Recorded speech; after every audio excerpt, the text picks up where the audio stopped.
جنرال مورمن خو چې دا هغه خپل ټیک ټاک زیاتوي چې افغانستان ته لاړ شو نه به موږ عزت دي نه مسوک پښتنه کوي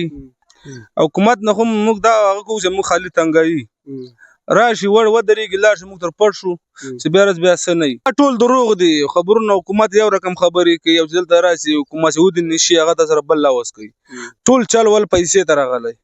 دا موږ چا راوستي چا نه په قرض راوستي چاته په قرض مو ورکړي ټوله نیټه د اختر ده په دې اسلام آباد کې موږ کم نه کم 20-25 سال ووتل د اوسېږو اړه راغړ شو اوس به دا مالونه موږ په کومه سې بوزو سلامونه او نیکې هیلې درنو دوستانو دا وخت په اسلام آباد کې دلته په ایباره کې موږ سره یو افغان ورور چې دا د څارویو تجارت کوي دغه څاروي اخلي او دلته بیا دې ځای نه دا خلک راځي چې څوک کسابان دي یا بیپاران دي دی بیا په هغوی باندې خرڅوي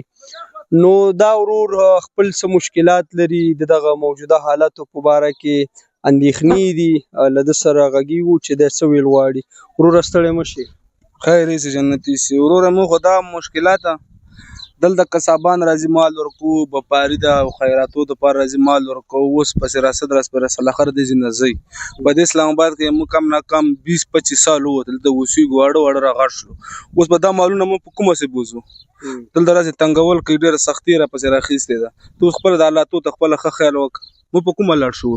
اوس خو حکومت وایي چې د 13 جونه پورې چې کوم دی تقریبا 2 میاشتې ورته پاتې دي پی او آر کارډ لرونکو ته څه نه ویل کېږي آیا دلته تاسو کله داسې د پولیسو لخوا ځورول شوي څه مشکل درته پېښ شوی له اوسه پورې پی او آر کارډ څه سختي نه ده راغلې که نه تنګول کله وارناکر ناکامي دلته دومره سختي لږ شته که نه دومره زیاته یې نه ده راوستې له اوسه پورې خو ماشاءالله څه نشته او موږ دا سوال ورته کوو موږ قرباني پورې پرېږدي موږ د خپله الله ته رسیده کو بیا به موږ څه نه ځو دې ځای نه او حکومت تازه ویلي دي چې کومو کورنیو کې که مثلا داسې کورنۍ چې هغو کې ایس سی او پی او آر کارډ والا یي هغوی ته څه نه ویل کېږي تاسو دلته چې کوم افغانان دي داسې څوک لیدلي هم دي چې هغوی سره ایس سی او پی او آر کارډونه یي او بیا د پولیسو لخوا څخه ځورول شوي ټول دروغ دي خبرونه حکومت یو رقم خبرې کوي یو ځل ته راشي حکومت چې ودرېږي شي هغه ته سره بل لاوس کوي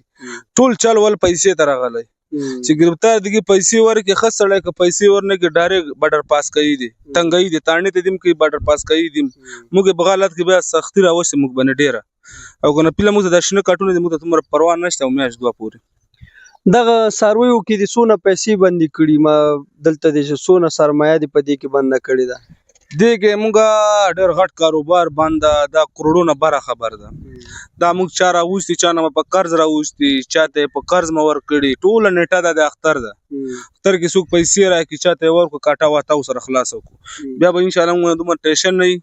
موږ باندې ټیشن زیات دي څاروي راوستي قرضونه مو کړي چا رانه وړي دي چا نه مو راوړي دي دا مشکلات موږ ته زیات شوي دي د یونیسیار نه د پاکستان له حکومت نه څه غوښتنه لري نثار نه خو موږ ډېره شکریا ادا کوو چې موږ پوښتنه کوي حکومت نه هم موږ دا هغه کوو چې موږ خالي تنګوي راشي وړ ودرېږي لاړ شي موږ تر پټ شو چې بیا ورځ بیا څه نه وي پی او آر خالي پوښتنې کې ګډوډ سختي را باندې راوستې ده موږ ورته دا سوال کوو چې موږ له اختره پرېږدي دلته میاشت 2-3 پورې مو پرېږدي بیا هغه مرضي ده موږ شړي که دې ځای مه کوي هغه د حکومت کار ده او بیرته چې افغانستان ته ځي ځان سره فکر کړی ده چې یاره دلته د عمر پیدایش دلته شوی داسې یو دمي ته ځي افغانستان ته د افغانستان باره کې د څه برنامه ځان سره جوړه کړې که نه دا خو موږ پیدایشي دلته یو افغانستان ته لاړ شو نه به موږ عزت دي نه مسوک پښتنه کوي موږ زیات وخت دلته تیر کړی موږ د پاکستان 40-45 سال نه دلته اوسېږو سل ته لاړ سل ته به موږ څه وکړو نه مو پټی شته نه مو ځمکه شته نه مو کور شته هېڅ نشته در په در موږ دلته پرېږدي موږ به خوشحاله یو جنرال مورمن خو چې دا هغه خپل ټیک ټاک زیاتوي زمونږ ځینې افغانان ورونه چې کوم دي اخوا په افغانستان کې په تورخم کې مثلا یو کس به ترې راواخلو چې دلته پاکستان کې هم ډېر خلک نه خوښوي او حتی ځینې افغانان هم ورسره حساسیتونه لري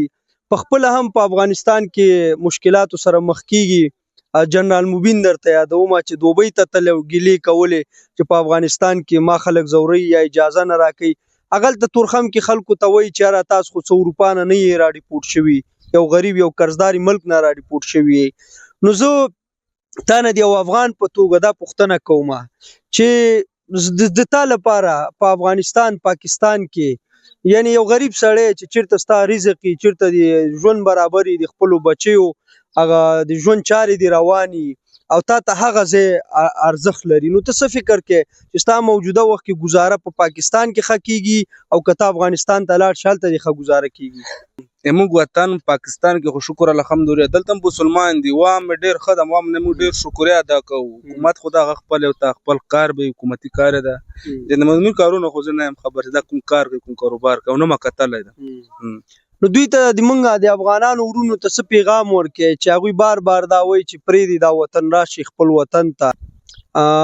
د اخري دوی ته څه ویل غواړي چې یاره مثلا دلته تاسو ته اجازه درکړي د اوسېدو او که نه یا په افغانستان کې درته د ژوند کولو لپاره څه چارې برابرې کړي بس وروره موږ ته اجازه راکړي که نه راکړي موږ ځو افغانستان ته ولې دلته نور د موږ زړونه خراب شول دا موږ ته ټول کنه باغ کې ملي موږ زړونه لګيږي عزتونه بیا ایران هر څه ډیره سختي را باندې راوست افغانستان خده که بعد موږ بل مجبوري ورزو بل موږ مخه نشته کومه سه لاړ شو مغه مخه د خره سره کې بد کوي پاکستان نه خو موږ ډیره شکریا ادا کوو پاکستان دلته موږ روټي کې خوړلې د واړه پکې غړشوي خاپوړي مکړي او دام در دوام افغانستان موږ پستر ګرانه د قتل څنګه مل د څنګه جوړ سوی نه پول لرو نه مزک لرو نه کور لرو نه پول پټای چا سره لرو همداته نور افغانستان کې موږ سوو ډیره مننه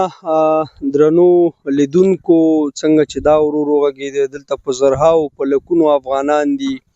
او د هغو همدغه مشکلات دي دلته کار روزګار دی تاسو وینئ دا څاروي دلته شاته چې دی د دیو کار کوي او نن سبا دغه یو څاروی ځان ته 2 لکه 3 لکه 4 لکه کالدارې قیمت لري نو دی دغه خپل ژوند کې خوشحاله دی که په هر حال کې دی او کدی یو د افغانستان ته ځي نو دته یو نوې ماحول یو نوې چاپیریال راځي او د هم لا پدې ذهني توګه دې ته تیار نه دی چې د ژوند لاس واخلي او لاړ شي هلته یو بل نوې ژوند شروع کی نو هیله او امید دا دی چې دغه کم افغانان دلته له تیرو 40 کالو راهیسې په یو قانوني چوکاټ کې پراته دي دلته خپل ژوند ته ادامه ورکړې ده